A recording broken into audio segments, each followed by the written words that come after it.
So this is, as I said in the other video, this is an optional video. Okay? In this video, I've titled it Fundamental Theorem of Calculus. We're not required, you guys are not required to know it this year. I think next year perhaps, but I think it just makes sense to do it now as an option. Okay? What is the fundamental theorem of calculus? What I'm going to prove to you is that integration of a function is the same as calculating the antiderivative of the function. What does that mean? Okay, let's start with integration.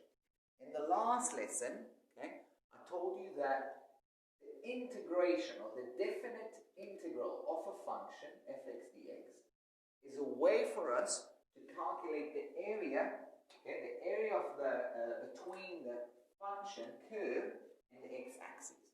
Okay? And how we do it is basically a Riemann sum. Okay? We've got these two borderlines, A and B. We're dividing into little blocks. Okay? We are timing the height of each block, which is fxi, times delta xi, is the difference between two x's. And we're summing it up, and we are taking the limit where the number of blocks is infinity. And therefore, the width of each block is 0. Okay? So that's the definition of the integral. What I need to show you now is that this integral sign is the same as what I've started this whole business as what we call the antiderivative of function. So, basically saying, what I need to prove to you that if I have, let's say, the function x squared dx, not x squared, sorry, 2x dx, to find the integral of that function, what I need to do is the antiderivative. In other words, the answer is x squared plus a certain c. Okay? That's what I'm going to try and prove. Okay, let's make some space in the room, in the board. Okay. Phrasing this question again is that if I have a certain function, okay, let's say x squared, and I do the derivative, right? I'm operating, this is an operator. I do the derivative, I calculate the derivative of that function. Okay? Obviously, I'm getting 2x. Okay? It means the derivative. I'm going to put whatever function inside that square brackets and do the derivative. What I have to prove to you now, okay, is that if I do the integral sign, so I put 2x, okay, this is what we calculated as the derivative of f. Okay? F little line, that's the derivative of f. If I put, okay, so I'll just put that here. If I do the derivative of f, I'm going to get the derivative of f. If I'm putting the derivative, okay, under the integral sign, what I'm getting is back my original function. That's the fundamental theory of calculus, and I need to prove it. Okay, so let's just pause again. Okay, so to prove that, what I will start with, I will say, right, let's say there is a certain function, okay, f of x, and I calculate the integral, okay, right? Now, what I will get is a function in itself, okay? If I put numbers, let's say I'm finding the definite integral from a to b, then the answer I'm going to get actually is a number, okay? That's the integral, is the area under the graph, so it's a number, it's not a function. But if I keep one of these, let's say the upper limit, I'll keep it as a function, or as a variable, we'll give it the variable x, okay? So what I'm really doing here, I'm saying, okay, check. I've got a curve, f of x. I've start summing from x equal a. Okay? I'm start summing these little blocks, these tiny infinitesimal blocks, until a specific x, which I don't know. It's x. It can change. Okay? So in other words, I'm calculating the area until from a all the way to x. That is going to be a function of x, obviously, right? As I'm shifting x, as x becomes bigger, can go, let's say, from 2 to 3 to 4, then obviously the area will be bigger, okay? So this function, I've got capital F, okay? This is small f, this is capital F. This capital F is a function of x. As I'm making x more to the right, then the area under the f, the little fx, increases, okay? Now, the only thing I need to change here is that I've got too many x's, okay? If x is my variable, what I'm changing, then I can't have x here because, I mean, what is x? X basically is that line, okay, that right borderline, the right boundary. Where, what is this, what do I really need to do here, okay? This basically is the value of a function anywhere between a and x. We start from f of a. Okay, what is this thing? It says f of a times time certain this time the width plus time the width delta x plus f of a plus a tiny one 0,01. Okay, you see I'm struggling actually to say it, but what I'm doing here, I'm summing, okay, the value of the function here at the left edge times the distance, times the width of the block, plus the value of the function a little bit to the right, an infinitesimal distance, okay, plus times the width, times the value, another one, okay, so I'm adding all these values. So I shouldn't really be using x here, I should be using a variable that just runs from here to here. So normally in the books you'll see u, okay, fu du, but it doesn't matter, you can use y, you can use z, you can use whatever, okay, but it's definitely not x, because x is a right boundary. Okay, what happening here is that I'm basically summing, I'll say it again because I don't have another way of saying it. I'm summing the values of the f, okay, times the infinitesimal width. Sum, all the way up to x. So that's, okay, that is the x, okay, and that's what determines this big F, the value of the big F. This is small f, this is a big F, okay. So how do I go from little f to big F? Basically the big F is the integral of the little f. And what I really want to show here is that if I find the derivative of f of x, okay, if I do the derivative of the big F with respect to x, what I want to get is little f of x. As this is what I want to show. Why do I want to show? I want to show that the integral is the inverse operator to the derivative.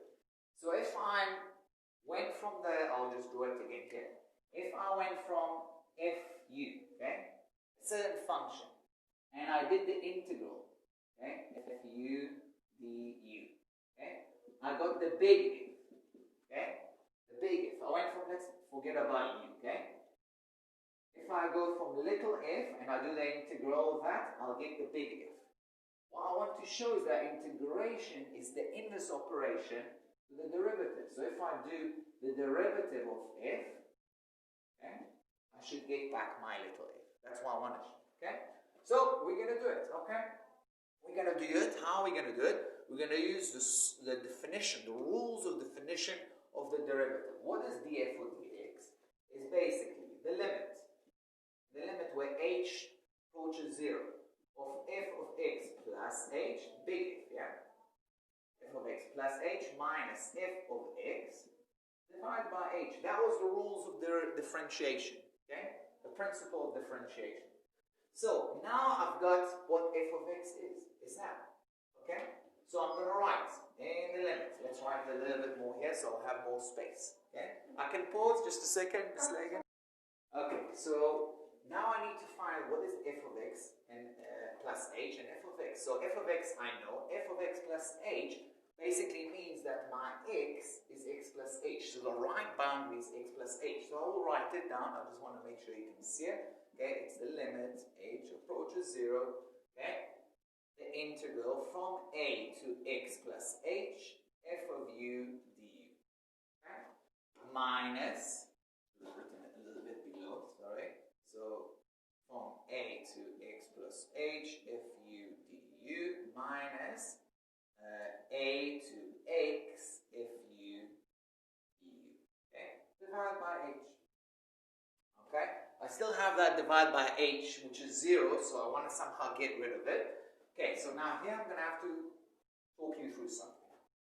I want to evaluate, okay, let's go over here. I want to evaluate the integral from a to x plus h. So let's say this is a, this is x, and this is, we'll use the same color, x plus h.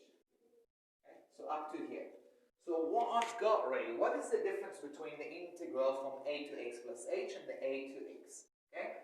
The difference is, remember, integral is area under the curve. The difference is that little, just that little bit.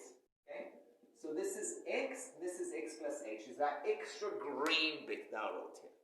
Now, how can I write that integral? Okay? What I can do, if I want to find the area between a to x plus h, I can find the area from a to x and add to it the area from x to x plus h. Add that green bit. Check. See how I'm going to do it. Okay? It's going to be in the limit. H approaches 0. Instead of writing the integral from a to x plus h, I'm going to divide into two integrals. Okay? From a to x, fu du, plus that extra from x to x plus h. Okay? And I have to erase this. Okay? Fu du. And then I need to still minus this a to x fu du divided by h. Okay, I'll just try and again explain here. And this is something that we're really only going to learn next year. That's why I guess they're teaching it this year. But anyway, I'll try. So I replace this whole integral from a, the boundaries from a to x plus h, into two integrals. Why? Remember, integrals of a function is basically area under the curve. So the area under this curve, from here to, from a to x plus h, is the area from a to x, or the integral f of x dx from a to x, plus the integral from x to x plus h. That's why I split it, okay, from a to x and from x to x plus h. Now, why am I doing it? I'm sure you've seen, okay? This is cancelled out by that. These two are the same, okay, from a to x, from a to x, okay? So I'm left with, then right, limit, h approaches 0, just with that bit, okay? Fu du x plus h, here, divide by h. Okay, so what I'm left with, sorry guys, you didn't see me, you can see that. What I'm left here is the area, or this integral, that green integral, from x to x plus h. Now here I need to start thinking, okay? I know that h approaches 0. Okay? H is a tiny infinitesimal number, 0,0000, the closest number to 0 you can. Now, if x is so small, okay, so the difference between x to x plus h is tiny. If the difference is so small, then you can also say that the difference of the value of the function of f of x from here to here changes very little, because we're talking about an infinitesimal change. If there's an infinitesimal change in the x, then there's an infinitesimal change in y. That means, okay, that the f between x to x plus h is pretty much constant. It doesn't change. Okay? So it's simply going to be f of x. It's not going to change that much. Okay? F of x and f of x plus h is hardly any different. So instead of, because what does it say here? Here it says multiply f between x time it by the du. Time plus f of x a little bit above x.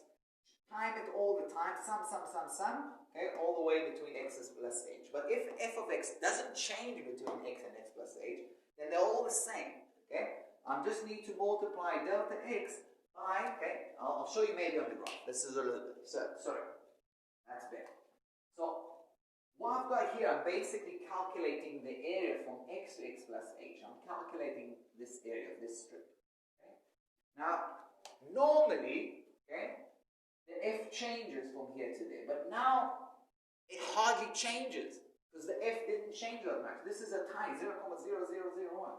So if I want to find the area of this under the graph, I can basically calculate the area of this rectangle. And what is the area of this rectangle? It's the height.